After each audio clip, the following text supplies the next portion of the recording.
Hey there folks, I'm Mysterious JG and welcome back to Let's Play Nioh.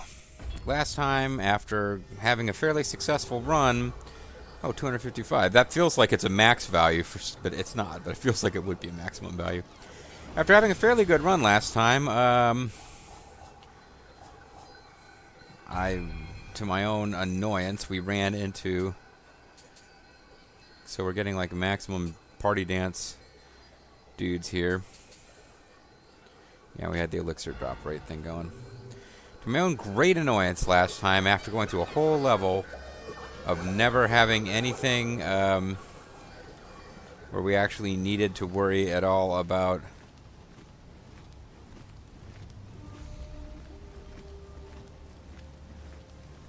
I'm trying to figure out if how many enemies I can just avoid now. Well, that archer I can, apparently.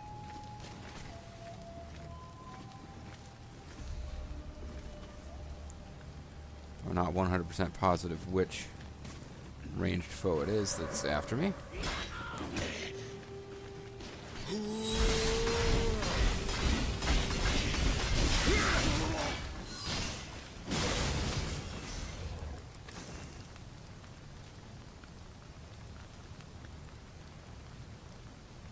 But I do know that I need to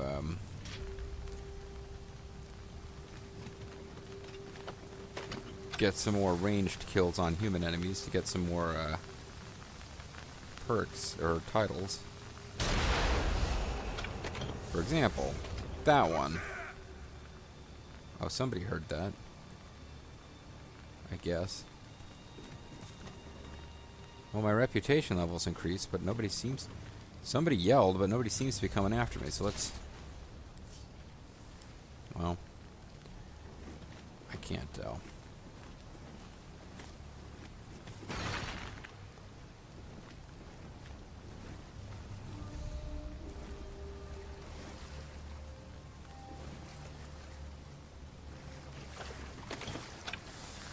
Okay, he is no longer aware of where I'm at. So we can take him out.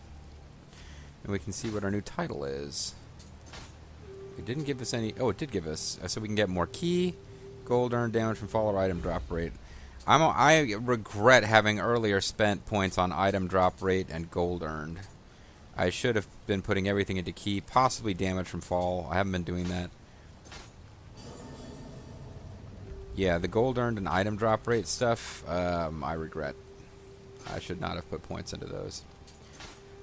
Anyway, we got Cannon Expert. Defeated 30 human enemies with a cannon. But as you can see, I'm still working on Cannon Master. I need to kill another 19 enemies with cannons. I need to kill another almost 100 enemies with dual swords, and I need to kill another 45 enemies with matchlock, and at that point I believe I will be out of titles that I can earn by killing people with different types of weapons. It'll be down to killing different demons with whatever weapon is handy, just killing enough of them. What did I... Oh, somebody shot me with a cannon. Okay, fair enough. You get shot with a cannon, you're going to take some damage.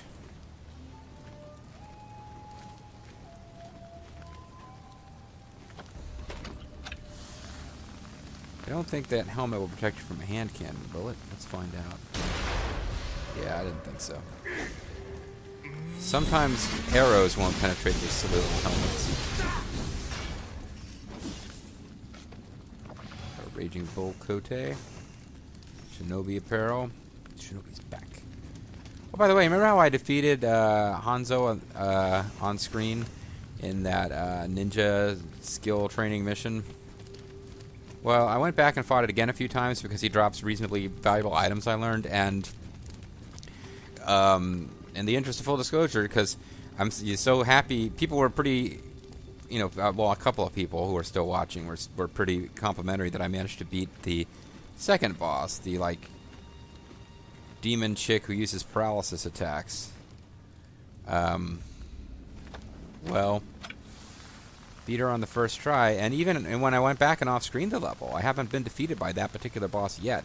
Beat her like 3 times total without ever losing, although every time I made sure to have full spirit when I went in.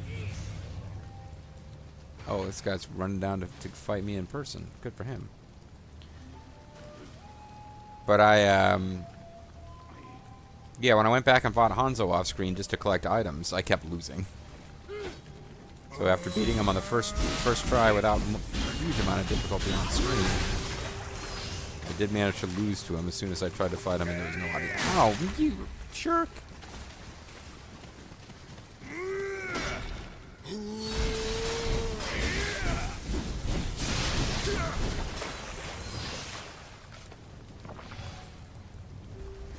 I guess that's why you go around picking people off with ranged weapons, because I was real careful about it before. This time I'm trying to rush through, and I didn't realize how many guys were going to get triggered to come out and attack me every time I kill somebody.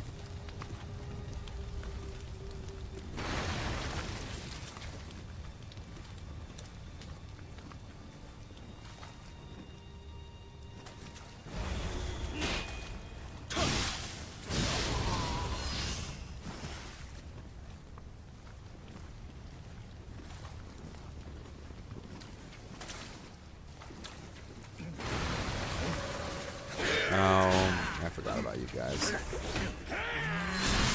My bad. Very disrespectful to forget about you like that. When you still alive and everything.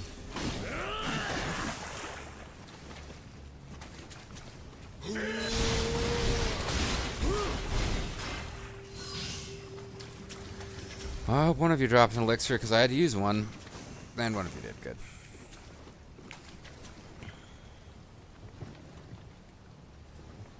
First things first, get my spirit back. I have no idea how much amaret I'd saved up from all this. Oh, there's a guy right there. I better go upstairs and take him out, because he will probably attack me from behind. He may jump down, or he may shoot a freaking cannon at my back. Not that I think there was a cannon right there.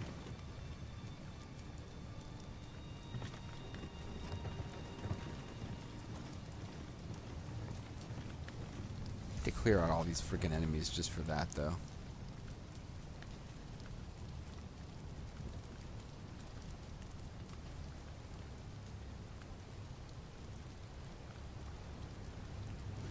Oh, fine. I'm not waiting around forever, buddy.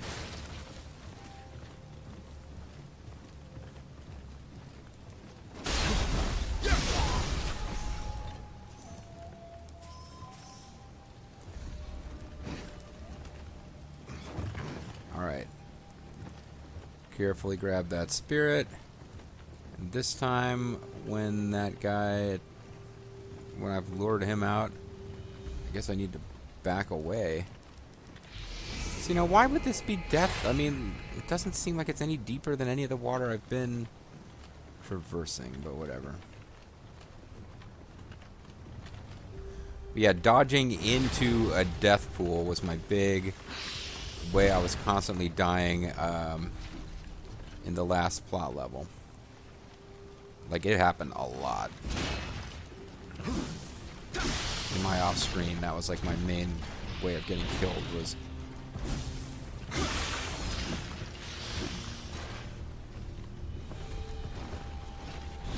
Oops.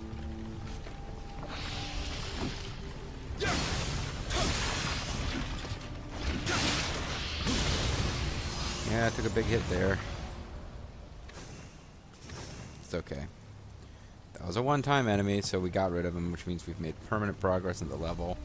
I'm assuming... because you can cross right over here.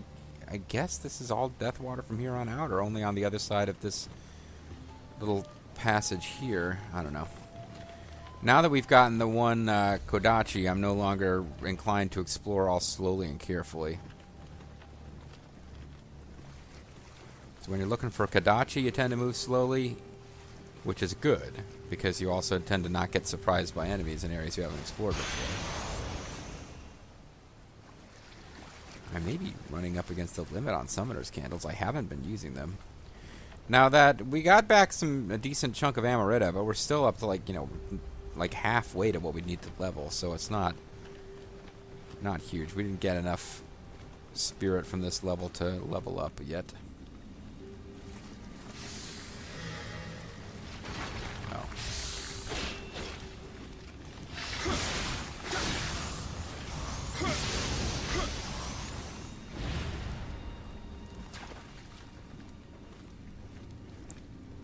Interesting.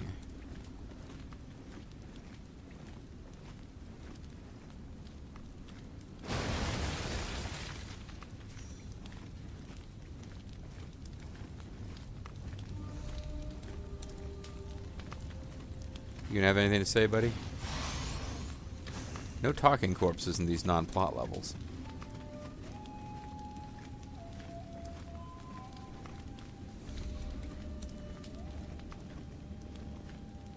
That's gotta be the end of the level, right? Or some kind of plot room.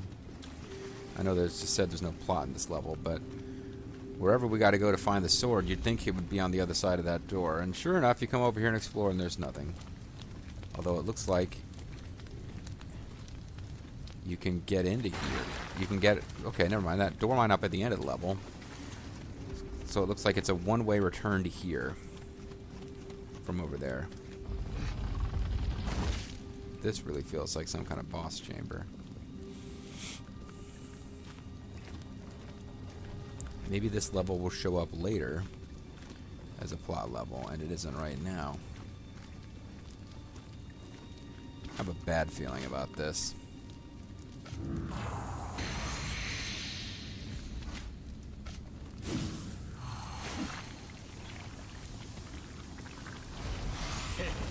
All I have to do is carry this katana around and look strong. It sounds like I did a great job.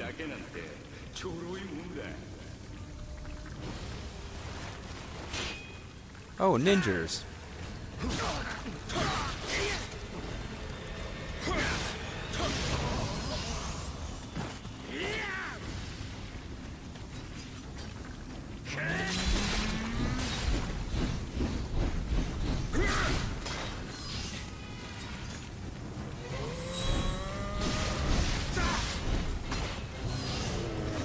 Okay. Oh, you are some kind of ninja yokai, eh?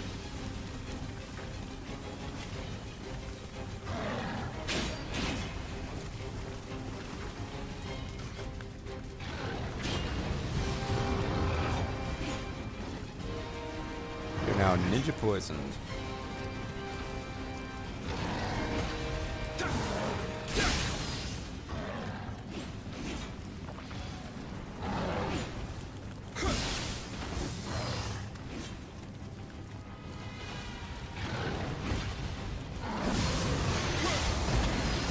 Oh, that's it. Okay, well, I'll have to see how far I am into this video and decide, can I now cobble this together with the last 2 chunks of video? And no, I gotta find a way to stretch this out a bit. This will end the mission. Proceed, sure.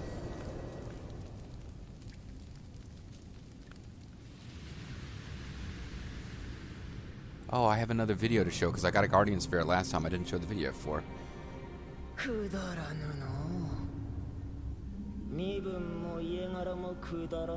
Oh, it's the bat. Hey, is this the spirit of what's his face? Can't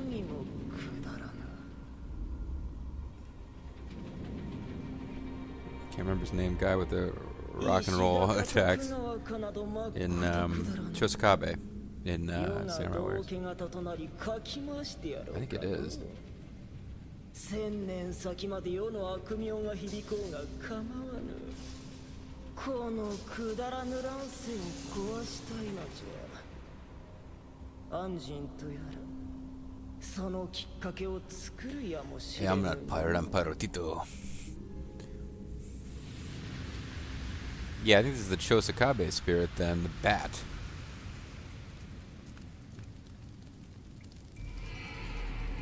Possessed by Aya Komori by a spirit division. I don't think I'm up to 10 spirits yet. I get a title for that. I might be, though. It's possible.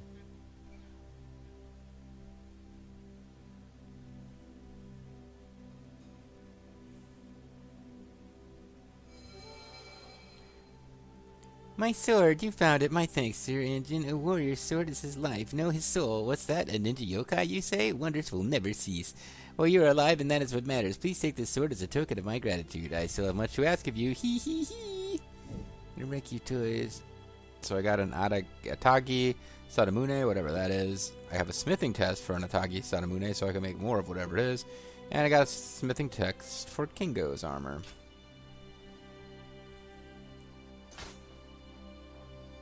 And adding my you won the level Amarita to the Amarita I already had still isn't enough to level up. So there we go. But we've cleared all of the stuff. There's nothing left to do in Shikoku region.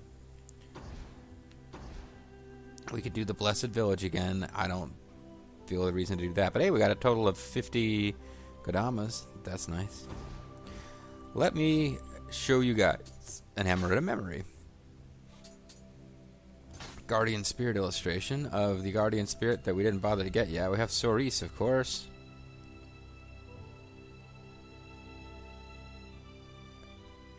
Huh. Is this the one I got that, Yeah, I think the one that we haven't... Dabai Washi doesn't have a video because you can start out with it. Alright, so the one that we didn't see, and I haven't even used yet, is... Hinezumi. The Hinezumi lends strength to those possessing the will to face difficult problems head-on. It is in the famed Tale of the Bamboo Cutter, one of the objects Princess Kaguya asked her would-be suitors to acquire is a Hinezumi fur coat. One suitor tried to take the easy route of purchasing such a coat and failed the task. Perhaps he would have succeeded if he had faced the challenge with enough determination that a real Hinezumi had come to his aid. And then Ayakomori, this guardian spirit, has two sides to its nature. The Aya part means both string and the metaphorical strings that connect people sliding each other. And Ayakomori's outer self is vivacious and outgoing, but it prefers to reveal its inner self to those trapped by their bounds. Once an Ayakomori is offered its protection, its master may choose to continue coping with the situation or to break free of it entirely. The Ayakomori will help them either way. So it doesn't actually say explicitly that this is associated with Morochika Chosokabe. I just kind of figured that based on his nickname in the Samurai Warriors games, which was his nickname in real life. He was... Surfault doesn't watch the series, does he? So in our Indo Way of the Ninja series, the last couple of videos, Mr. Zerf, our hero, has been stomping around... what is the name of that island? Shikoku. And we were doing some missions and earning the respect and love of Morochika Chosokabe. And I was trying to explain, oh yeah, he's the guy who's like... He's on this island, he takes over this island, but he never really gets off the island. And although eventually Hideyoshi comes and takes over the island, he was the undisputed ruler of the island during Nobunaga's lifetime because Nobunaga referred to him as the bat who won't leave his cave. Basically, you know, Oda Nobunaga was the guy who's taken over all of Japan, and he's like, yeah, I'll worry about Shikoku and Kyushu after I've taken over Honshu, because by the time I've taken over Honshu, nobody who just runs Shikoku or Kyushu is going to be strong enough to beat me, so fuck them. Anyways, let's see this guy's Spirit Division movie. His Joy Division movie. Pissed. この名高き仁王が助け合い、毛利は西国で最も強く大きくなった。二人なき今、この力、かつての仁王に及ばぬのは明白。 Now that they're dead, it's apparent that I'm nowhere near as skilled as their corpses are. 守り通すこの難題、解く手立てなどあるほか。石田と徳川、そしりは免れまいが、勝った方に組みするしかあるまい。 So basing all my knowledge of this period of history entirely on video games, I do get confused sometimes as to who's who, and there's more than one Kobayakawa. But the itty-bitty Kobayakawa, who's a big part of the Battle of Sekigahara in Samurai Warriors 2, regardless of which side you play, because he starts out nominally on the Toyotomi side, and if you play for the, well, the slash Ishida side, if you play for the Ishida, you have to stop him from betraying you, because he's going to betray you if, you know, historically he betrays the Western Army and fights with the Eastern Army at Sekigahara. And then if you play as anybody on the Tokugawa side, then you always have a mission with like a strict time limit to get him to defect, and if you don't, he stays on the Western Army side, and that ends up really costing you. So I think of Itty Bitty Kobayakawa as this like cowardly guy, and the dialogue of Kobayakawa in this game suggests that he's like really not sure, and he's not able to be at the level that he thinks he should be at, and blah blah blah. But at the same time, he seems reasonably competent, so I'm not sure if he's the other more competent Kobayakawa, because I'm getting them all confused. Women are not usually permitted in blacksmith forges. Kanayaga Kami, the goddess of fire, earth, and death, to whom all smithies are sacred, is said to frown on the presence of any other women there. Oh, come on. So your fucking mythology, Japan, like, you give a female deity credit for all this stuff, but you still find a way to make that an excuse to, like, not let women do stuff? Japan, your ancient culture, fooey on it. Sorry.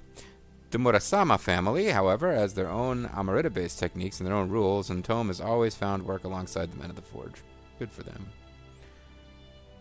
Edward Kelly is a jerk.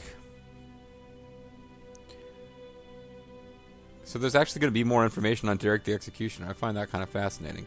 The Fox of Sawayama. So I'm not going to read up on all these guys, but I am now curious about... Fuku. Sensing a growing imbalance of spirit stones and yokai activity, Fuku had been visiting the Zaifu to investigate further. There she met William, and recognizing his power, introduced him to the way of the Onmyo. Polite and reserved in conversation, she nevertheless has the steely core one would expect of the daughter of a samurai. Oh, who's her dad? Does it even say? Maybe we'll find out later.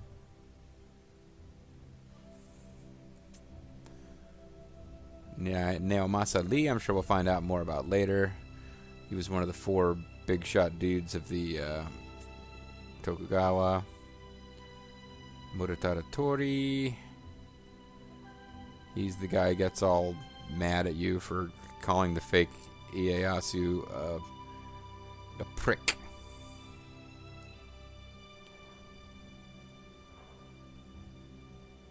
So this guy is too loyal and stubborn to be practical. Murutada distinguished himself in both defense and offensive tactics against the Takada clan and their allies. And when he was attacked by the Hojo, he fought them off. He refused any reward. Toyotomi became Ieyasu's lord and offered similar... Okay, so he just refuses all recognition. It's kind of a weirdo. Here we go. We'll finish the video by reading about Kobayakawa Hideaki. Kobayakawa Hideaki is a general... so there's 2 different Kobayakawas that I'm confusing, I think. One of them is like the son of Motonara Narimori, I think. And the other one, I guess, is like later on in the history of the clan, and he's the one who defects. So maybe this is the same. Maybe they're the same guy, and I'm confused, or maybe this is the younger one. Kobayakawa Hideaki is a general of the Toyotomi clan. He is the leader of the Chugoku-based Kobayakawa clan, which, along with the Kikawa clan, is one of the 2 rivers supporting the Mori clan. Hideaki was born into Hideyoshi's family and was even considered for a role as his successor before the birth of Hideyori made that irrelevant. Instead, he was adopted by Kobayakawa Takakage. There we go. This is Itty Bitty Kobayakawa. This is the guy who defects, because he was adopted by the guy I'm remembering from Samurai Warriors 4 who was competent. He was adopted by Kobayakawa Takakage and inherited his position. Rising so high early in life made him arrogant, and the other generals considered him an inexperienced child, which is why they referred to him as Itty Bitty Kobayakawa. Hideaki provided his valor in his first campaign after coming of age, catching... I really want to go back and play the Samurai Warriors 2 version of Sekigahara. It's a freaking hard mission, no matter which side you play as. Catching the eye of veterans like Kato Kiyomasa. However, despite committing no particular wrong, he was treated poorly, including having half of his land taken away. This bred anger and resentment, and his natural fondness for drink and luxury took a turn for the worse. Hideaki... Whoa. Spin. I was trying to scroll the text. I guess you do that with... Okay. Hideaki acts arrogantly towards others, but the truth is that he fears that they will see through his act and look down on him. As a result, he lacks confidence in his actions. On the other hand, in his relationships with superiors, he has a tendency to rely on their conscience and goodwill, nor can he bring himself to abandon all humanity. He seeks more power, but finds acquiescence to power meaningless. He tends to view the world coldly, as something without any worth, and his desire to tear it up and oppose everything grows stronger by the day. Even the smallest event might set him off. Are we going to be fighting him later as like some kind of demon version of Kobayakawa? Not so itty-bitty Kobayakawa. The fact that there's one... We've done all our missions we can for him, but there seems to be one last thing to unlock suggests that later on we're going to fight like demon-possessed Kobayakawa or something. Well, who else is there to read about? Takibana Munashige, Okay, his guardian spirit is a male Raiken, the mate of his wife Ginchio's Raiken guardian spirit. Munashige and Ginchio are as inseparable as their spirit companions, care for each other deeply. While Munashige was away on a campaign, Ginchio fell ill and lost the ability to bear children. Munashige realized this but said nothing about it. However, there is a new distance between them and their relationship has become somewhat awkward. Aww. Ginchio fell ill while Munashige was... Well, I mean, back in the day, if you were a noble lady... other than things like maintaining tradition, what's the word I'm looking for here?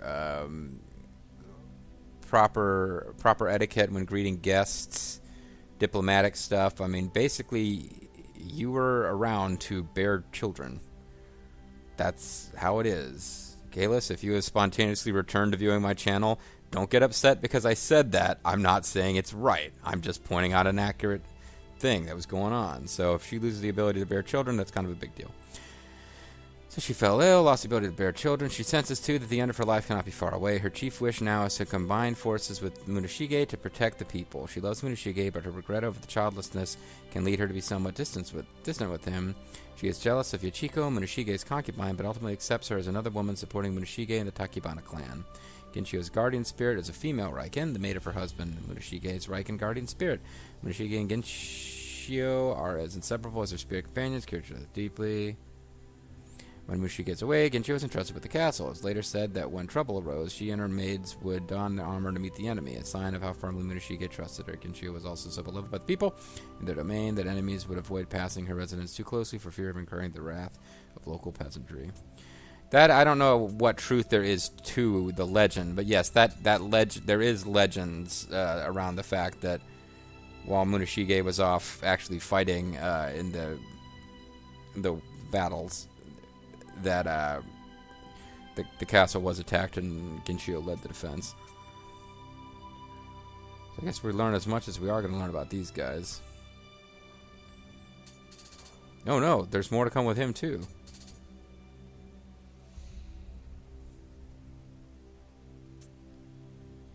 Nagamasa Kuroda's got more stuff for us to learn. And actually Okatsu. Apparently there's quite a bit for us to find out about Okatsu before it's all said and done. Interesting, but stupid. Opening oh. This is just letting us go back and watch cinematics over again. Yokai Illustrations. The dwellings of humans turned into yokai by the foul miasma at the depth of a mine. So they're, I guess, different from the other Oni-B. Oh, I've been wondering about this. I keep getting told I need to kill more Oni-B to get titles. So that's what these dumbass things are. I hate these things. Because it's annoying. They're kind of hard to... They don't do much damage, but it's hard to figure out when it's safe to attack them. A yokai in the shape of an umbrella. It has a single large eye at its center and a single large leg in place of a handle. It's known as a Karakakuzumo, and a Nippon-nashi appears out of nowhere to startle people on rainy nights. Well, it loves a rainy night. Well, I think isn't that the weird thing we fought in that last mission? I guess I could just replay that mission and like get to that point, jump off the boat, hit the shrine to reset the enemies, and then go back and like do that over and over again to level up and kill more of these guys. Biwa Boku Boku. Pronounced Biwa Boku Boku. Scenic Lake Biwa. Yokai taking the form of a monk playing a biwa lute. The biwa is the yokai itself. The monk is simply a reflection of the Oh, that's interesting, because, yeah, I have tried to headshot these things before and it wasn't effective. So you have to shoot at the actual loot. Lures intruders deeper into places of evil with its eerie melodies. All I've really noticed that they do is they will... It seems like if you go up to them, enemies will appear. I figured it was summoning them. Lesser Omibozu. Resentful soul is a samurai who died fighting at sea.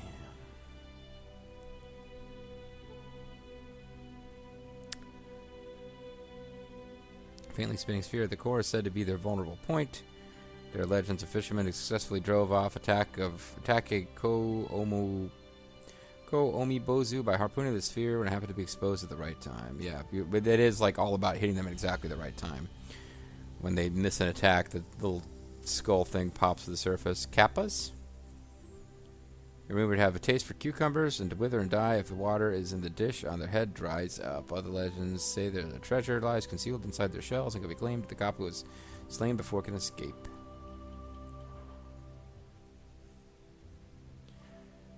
Generally lurk underwater, commit evils like seizing children playing in rivers,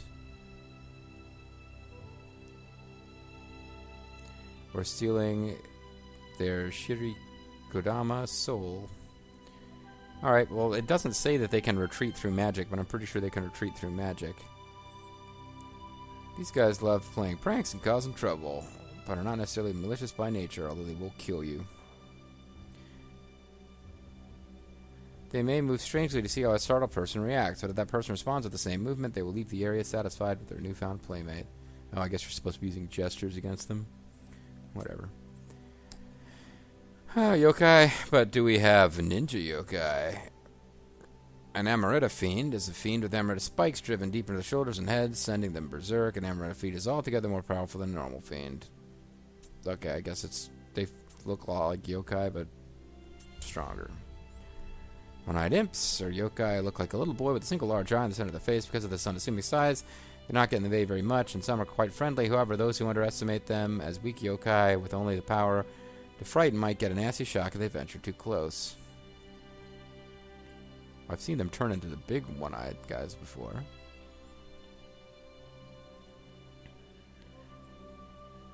Yokai are smart enough to use weapons other than their hands. Yeah, I mean, they're really susceptible to poison, too. Onyudo are yokai that take the form of gigantic monk. Said to be former novices who were unable to fully leave the lay world behind and broke the vows of their temple. Collect the skulls of the people they kill, hanging them from their robes like a string of prayer beads. Those who do not wish to join that collection would do well to avoid this yokai. Urakabe often block the way. I have not figured out how you're supposed to tell which gesture will work.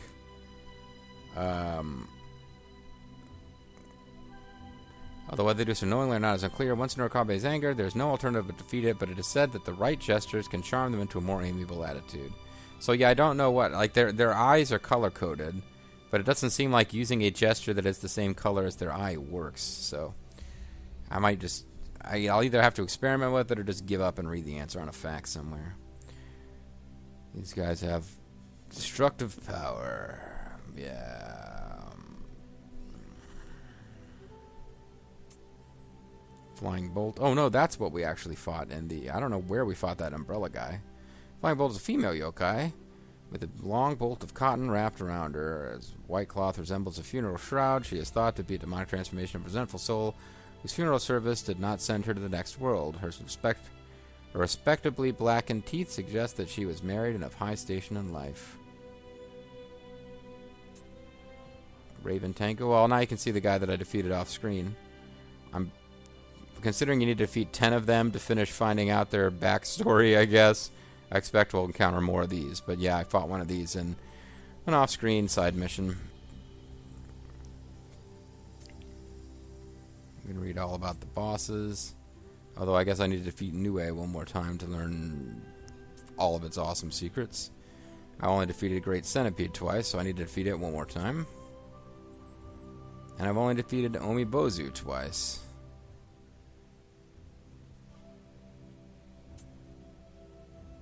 And that's it. And I think that actually takes us to having a complete video's worth of content, too. Although one thing I meant to do before calling it a video, because this will be it for the session for sure. We're supposed to talk to the blacksmith frequently.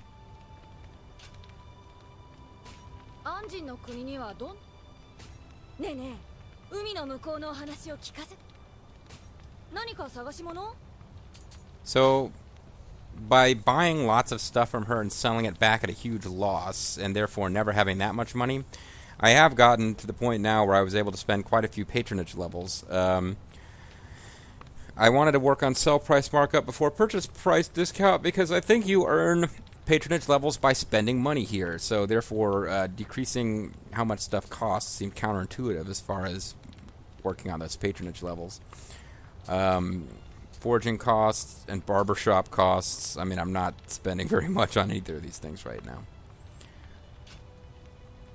But something I read online suggests that if you just keep talking to her, you should eventually get different dialogue options that you can try out. Although it doesn't seem to be doing anything. Hand over smithing texts. You're going to travel around this land, you'll need lots of elixirs and arrows, so make sure you stock up, and don't forget your weapons and armor. Japanese swords and armors. Oh, Japanese swords and armor must feel so different to what you're used to. Have you gotten used to them? Yes. That's good to hear. I was worried they would cause you trouble in battle. Oh, so just talking to her again. I got a patronage level just for talking to her. That's nice. So we'll max out our sell price markup. I think my grandfather would be proud of how much I've improved. Did you say something? Sorry, I was lost in thought. I'm afraid it would be too difficult for me to forge high-quality weapons and armor without the appropriate ancient texts contained in their designs. If you find any, bring them straight to me. Please take your time. What's it like in your land? I have never been beyond the sea, so I'd love to hear more about it. It's no different from here. We have a large tower. We have a large tower. That sounds impressive. I wish I could board a ship and see it for myself. Then again, there's so much I've yet to see of Japan. Okay. It said okay, I do remember reading generally the top option is the one you want. So, I guess... Where on earth could my grandfather be? You shouldn't just leave me to look after everything like this. I guess I screwed that one up.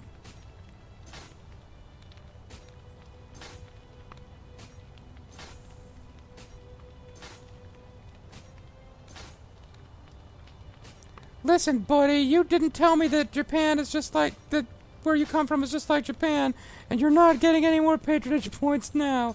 You fucked it up. If you're going to travel on this land, you'll need lots of elixirs. Okay.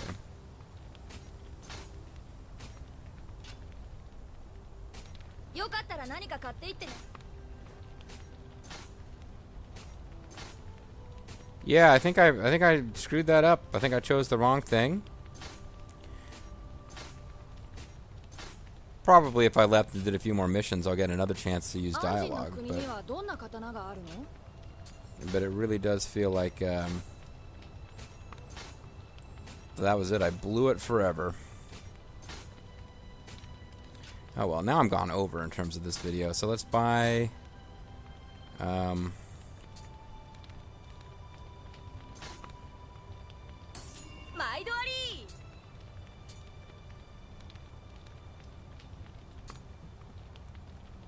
make sure we buy all the ammo that we can.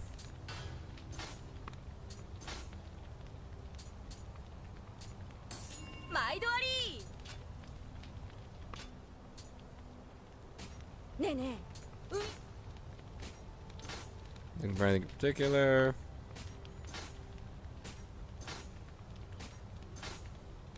Nope, I screwed it up forever. We'll never, ever be able to win free points from her again.